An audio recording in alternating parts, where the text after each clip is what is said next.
here on Kiwi. Time now is 8:41. Basically, this generation is more liberal, more tolerant, more Democrat-leaning than the one before. It's not just because they're young. For another point of view, it's Hard News with Russell Brown and Wammo on Kiwi. It's from publicaddress.net and also the Media 7 show on TVNZ7. And it's Russell Brown. Hello to you, Russell. Good morning. First up, I thought we'll get your roundup of the welfare changes yesterday and any thoughts that you have on the toughening of the welfare system announced by the national government. Well, I'm hoping that in the real world they won't make too much difference for people who already have it fairly hard anyway. Because we've seen pretty much these laws before, and the main thing about them was that they didn't work. They came in under the Shipley government, and if there aren't jobs, or if the people that you're trying to get into jobs don't have the right skills, then they're not going to get jobs. And I think that's an important thing to remember. Whereas in the last 10 years, there have been some remarkable successes with much more positive initiatives. But it was interesting. I was looking at some of the right-wing blog comments about this yesterday, and people are convinced that there is this huge number of very long-term unemployed who use the system, and that's basically what the system exists for. That's not true. That's why these policies have always been popular, haven't they? Do you know, at the end of 2008, the number of people who had been unemployed, and this is the Household Labour Force Survey, which isn't quite the same thing as the actual people claiming the benefit, but the percentage of unemployed people who had been unemployed for 2 years or more was 1.3%. How many does that equate to, do we know? There was about 100,000 at the time, so yeah. A couple of hundred, so. Yeah, not many. Yeah. 1,300 or something. Yeah. That actually doubled in the year following because of the recession, or more than doubled, but it's still a very small number. So the idea that there are these huge numbers of people who spend years and years on a benefit actually isn't really borne out. If those people exist, they're probably always going to exist, but I think you want to be careful about reforming the whole system to address what is actually a very small thing. And Paula Bennett yesterday claiming that the changes they brought in were going to break the cycle of welfare dependence, I just thought was ridiculous. And why isn't that going to work? Because it's been tried before. In the end, I think the evidence of recent years is that we've gone about as far as we can go with the stick and I don't know whether you call it the carrot, but actually more positive means of encouraging people into the workforce. I think Leanne Dalziel pointed out yesterday that there were some jobs, low skilled, low paying, not much about minimum wage jobs became available in South Auckland recently, and there were literally queues out the door and around the street. People wanted those jobs, so it's not like there's a whole lot of people who don't want to work. Frankly. But let's be honest. For the people that get on sort of the right wing blogs and champion this stuff, they would also be in favour of cutting the welfare state altogether, right? I mean, it's pretty black and white for supporters of this stuff. And they don't tend to think about what that might imply. Yeah. Is it the same as, these are populist policies like the 3 strikes, it always affects the thin edge of the wedge. Yeah. And with 3 strikes you get lots and lots of unintended consequences as well, so you just need to be, careful about declaring sound bites, they're all talking points. Yeah. Let's also talk about ACTA. Because there's an event held in Auckland this week, and also in April, a strong activist against this ACTA thing that is coming, that is being talked about around the world at the moment, and they're going to be talking about it also here in New Zealand in the next month.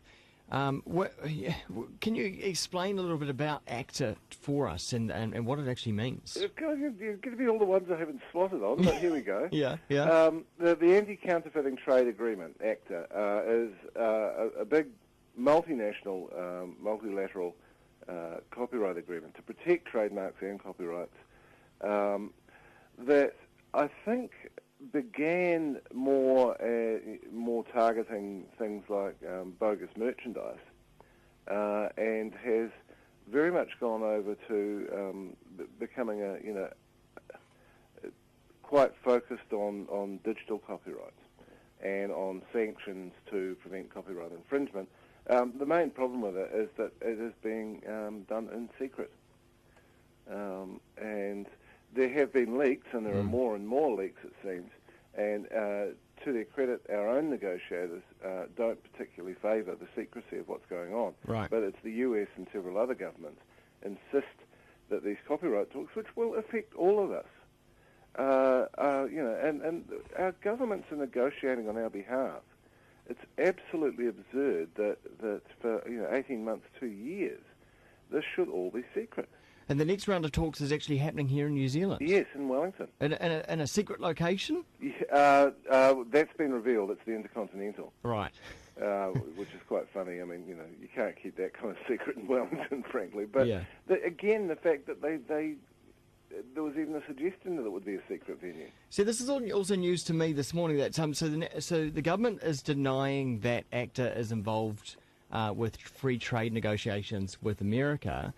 However, the regulatory impact statement for the copyright infringing file amendment bill, which will replace Section 92A, specifically mentions ACTA and says our trading partners legitimately expect New Zealand to enforce its laws in the interests of their creative industries. Yeah, and we've had any number of shots fired over our bow in that respect. There are various international copyright bodies, and it's well known that the US, which, as I suppose it has a right to stick up for its own industries, which are often in the field of copyright material these days. But I mean, you saw it with Australia when they got their trade deal with the US. They actually had to change a copyright law that they had passed into law only the year before. Yeah. So that's how much of an issue this is. So it would be ironic if, and this is not out of the question, I gather, we became under pressure, having seen off the worst of Section 92A, and that we would have to embrace something similar again. Through ACTA coming into force. Yeah. Although it does seem, Nat Talkington is the one who's done a lot of work on this, and he went through one of the leaked documents and came out saying, well, you actually have to give credit to our negotiators. Most of what they're saying is reasonably sound. They don't support the secrecy, and they don't support some of the more extreme stuff that's being discussed. So now at least we're on the right side. I thought that with President, with Obama becoming the president of the world, he was also brought in some very smart people to look at the copyright issue inside the states. What happened to that? We had the support of Lawrence Lessig. That's right. Who is probably the best known advocate of copyright reform and fair use and all those sorts of principles. But I actually spoke to Lessig when he came here last year, and I said, what are you expecting? He said, look, Obama's got so much on his plate. He's going to have so much on his plate that it really doesn't figure. Yeah, it doesn't figure that he's going to get to this anytime soon. So I would think that things, legislatively, they probably won't get any worse, but I can't see this being attended to anytime too soon. Unless there's a grassroots movement that builds momentum in the states. Yeah, which there is. You've got the Electronic Freedom Frontier, which is actually quite a sophisticated lobbyist in Wellington. So that's actually a big difference from in Washington. Sorry, for most countries, there isn't really a sophisticated lobby that takes the side of users as opposed to copyright owners. Whereas in the US there is. We've started to get that with the Creative Freedom Foundation, and all power to the Holloways, because they've raised that up out of nothing. Yeah. And I think that's actually an important part of the debate, is that both sides of the debate are represented. Yeah.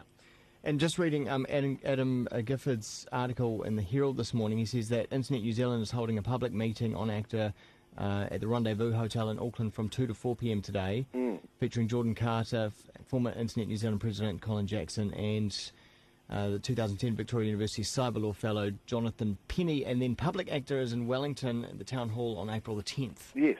So people need to mark those dates in and attend. Yes, yeah. I was still wondering about trying to get down to the public meeting, but we're recording Media 7 tonight, but there'll be a few people from the meeting coming down to our recording. So Great. And Media 7 is just all about the internet in New Zealand, because there's lots of interesting news. So. Oh, very timely to talk about it then. Indeed. Thanks, Russell. Okay. Cheers. Russell Brown at publicaddress.net and the Media 7 show on TVNZ7.